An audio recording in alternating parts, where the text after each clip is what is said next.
C'est quoi votre truc ? Et ce matin, on parle du Salon des métiers de la formation de Lausanne qui se tiendra du mardi 1er au dimanche 6 octobre à Beaulieu-Lausanne.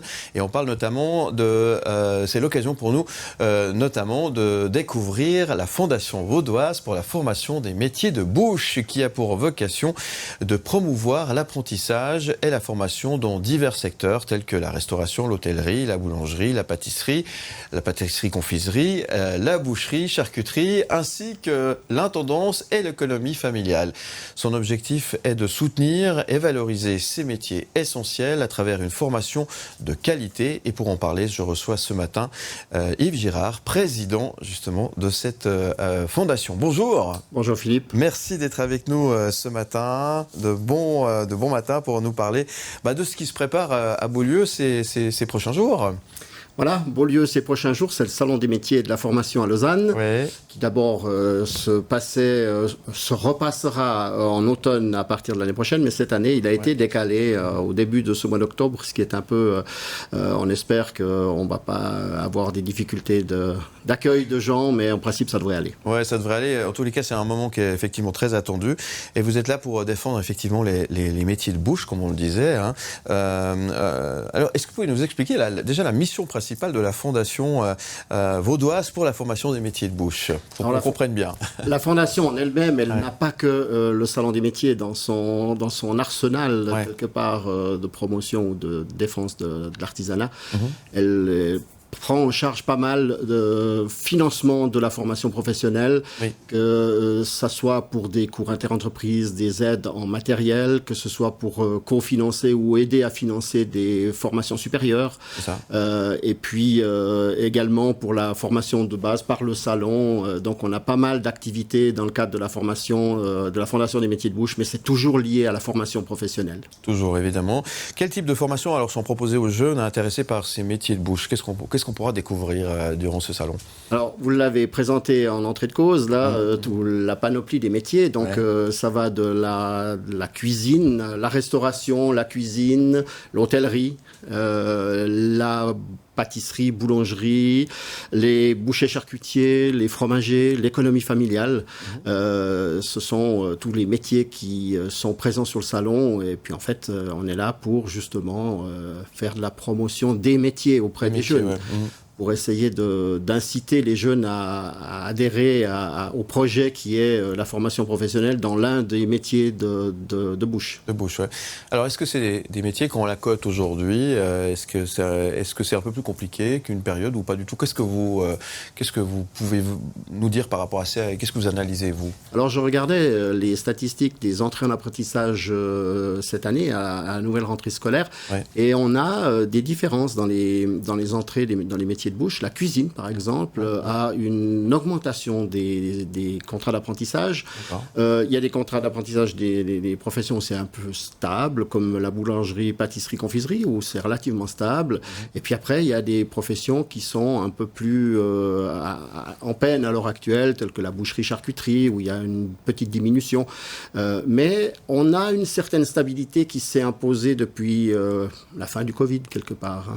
Avec, par contre, une augmentation qui est assez sensible sur la cuisine, ce qui a pu nous étonner aussi. Ouais.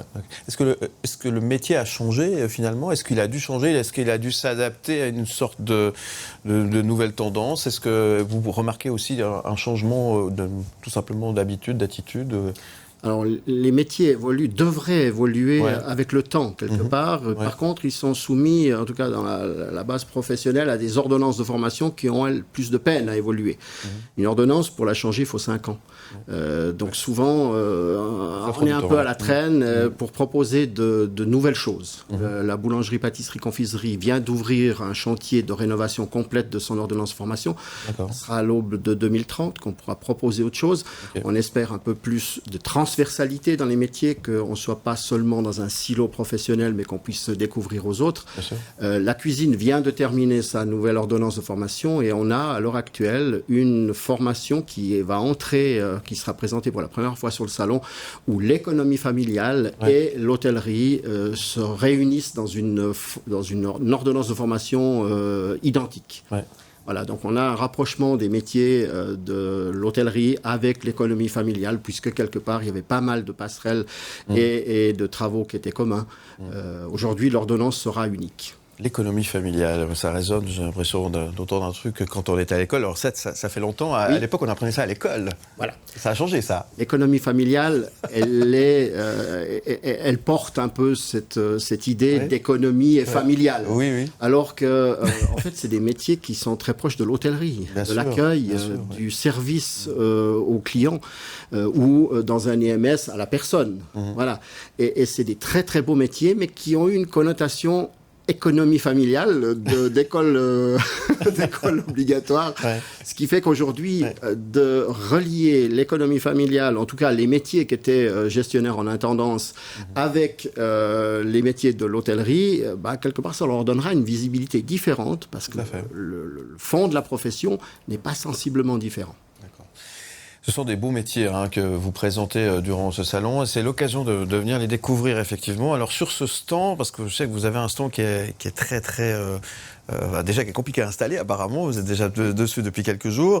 Qu'est-ce qu'on aura l'occasion de pouvoir découvrir? Qu'est-ce qui va se passer finalement pour celles et ceux qui vont venir visiter le salon justement? Alors on a un stand qui a 10 ans aujourd'hui, la fondation en a 20, on avait fait le premier stand en 2004 pour... La fondation trouvait important d'avoir cette transversalité des métiers.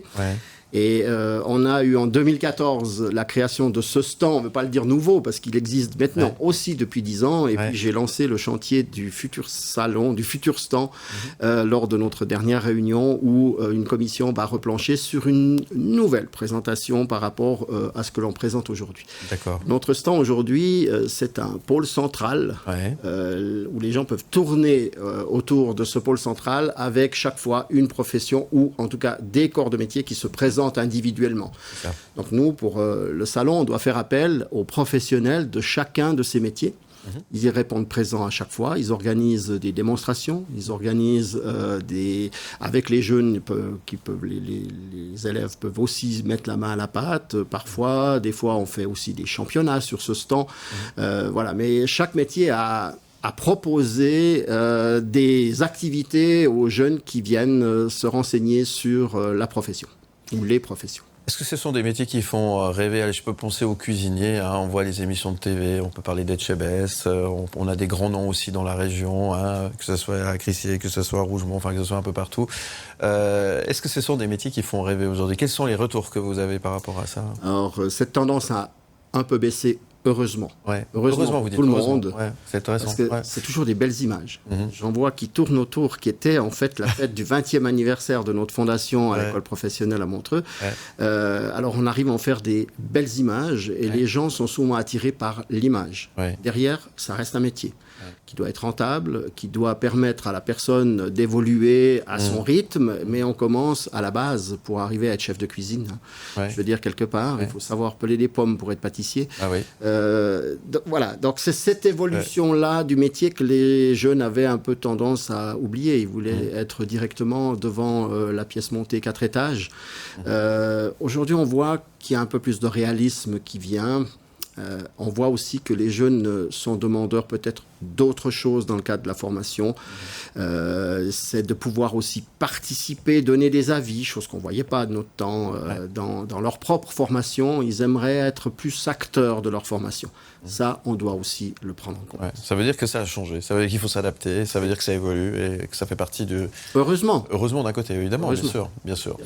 Qu'est-ce que vous avez envie de dire à celles et ceux qui vont venir au salon des métiers et des formations et qui vont venir vous trouver, notamment sur votre stand? Qu'est-ce que vous avez envie de dire? Venez voir, soyez curieux, c'est ça un peu la... Alors, quand on dit soyez curieux, alors nous, on a un stand de 300 mètres carrés. C'est un gros stand. Il faut avoir le temps, alors. C'est ça, il faut avoir le temps. Il faut le prendre, le temps. Alors, on voit bien que quand c'est les classes qui sont organisées sur l'avenue du salon, on a tendance à avoir parfois des jeunes qui passent très vite parce qu'ils ont un peu de peine à s'approcher des gens, à poser des questions. C'est pour ça qu'on fait aussi appel, nous, à des apprentis, les apprentis de chaque corps de métier sur le stand, parce que c'est plus facile à un jeune de parler à un jeune, ils ont plus de facilité à s'approcher. Donc, il faut passer du temps.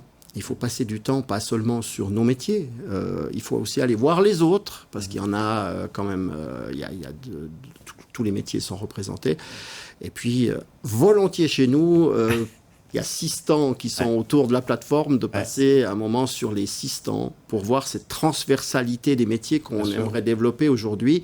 On peut très bien commencer par un métier de cuisinier et puis finir pâtissier. Aujourd'hui, ça se fait pas mal et on voit beaucoup de pâtissiers aujourd'hui qui deviennent aussi cuisiniers. Changer d'avis. Et puis, on peut aussi avoir la même idée dans la boucherie, des cuisiniers qui font boucherie ou des bouchers qui font cuisinier. Donc, il y a des passerelles aujourd'hui qui permettent de faire ça. Il faut profiter du salon pour aussi découvrir l'ensemble des professions et puis les débouchés qu'il peut y avoir derrière. Bien sûr. Donc curieux, avoir du temps et surtout venir vous trouver tout simplement durant toute cette semaine du côté du Palais de Beaulieu. Merci. Le stand, c'est accueil. Le mot accueil est clairement précisé dans le titre chez nous du salon, donc on les accueillera. Eh ben, merci beaucoup Yves Girard d'être venu ce matin nous parler si bien de ces beaux métiers de bouche. Merci beaucoup. On vous souhaite plein succès. À part ça, qu'est-ce que je peux vous souhaiter à part du succès? Une bonne fin d'année. Une bonne fin d'année. Alors, une bonne fin d'année. Merci beaucoup. Merci beaucoup. Et on vous retrouve évidemment en podcast et en image sur le site mlemedia.ch. M le média,